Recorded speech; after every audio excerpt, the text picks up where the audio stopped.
Hello friends, Jai Jagannath. Welcome and welcome back to my channel.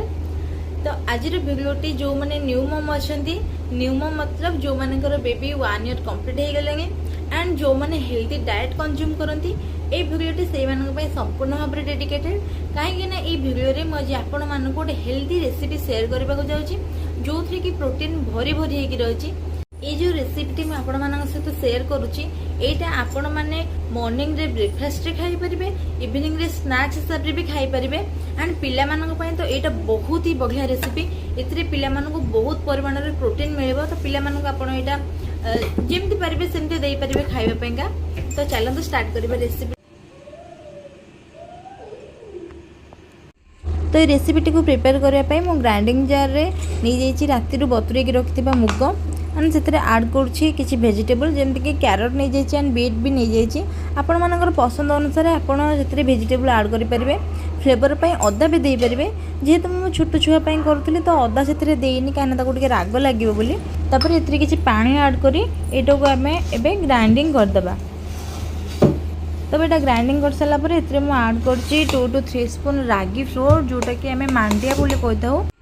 मांडिया रे भरपूर मात्रा रे फाइबर, प्रोटीन एंड कैल्शियम अच्छी जोटा कि पिला मानक बोन स्ट्रॉन्ग करिबारे भी हेल्प करथाए। देन एथिरे मु स्वाद अनुसार लूण ऐड कर दोची। तापर किछि पानी देकी पुणी एटा कमे ग्राइंडिंग कर दबा। तो देखि पारथे मोटी ग्राइंडिंग कर सारा पर गोटे गिन्ना को काढ़ी देची एंड से फ्लेवर पे टिके जीरा गुंडा ऐड कर देची। तो एटा को भलसे मिक्स कर सारा पर एक साइड रखिदबा। एबे मु गैस ऑन करके गोटे पैन बसई दूची हीट होगा पाई।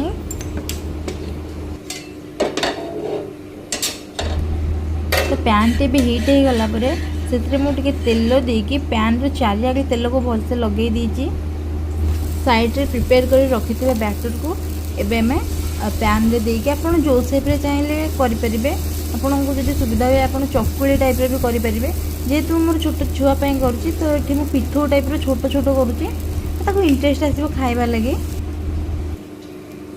जदि आपण मैंने पिला मानक पई करूछंती तो अलग अलग शेप रे करंतु ताकि पिला माने इंटरेस्टेड हेबे खाइबा पई। गरे मुठी टिके तेल पुणी चारिपटे बुले दीजिए। तापर 3 ରୁ 4 मिनट एटा को एमती छाड़ी सारा पर एटा देखो हे आसले यापर आम यहाँ को कौन करवा ना उल्टे दबा। पिठो टी उल्टे दबा ताकि यार ऊपर पट साइड भी टिके सेकी जीव।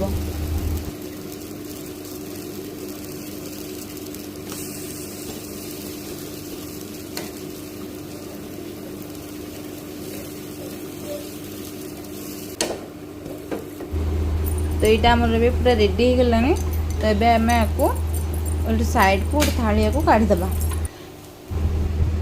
तो यहाँ आपण मैंने पिला मानक दही सहित दे पारे ना तो किसी चटनी बनैकी दे पारे आइदर को कैचअप सहित भी दे पारे खाइबापी। तो मुझे दही नहीं दही दर टे बीट लुण पकईकि से मिक्स कर देछि।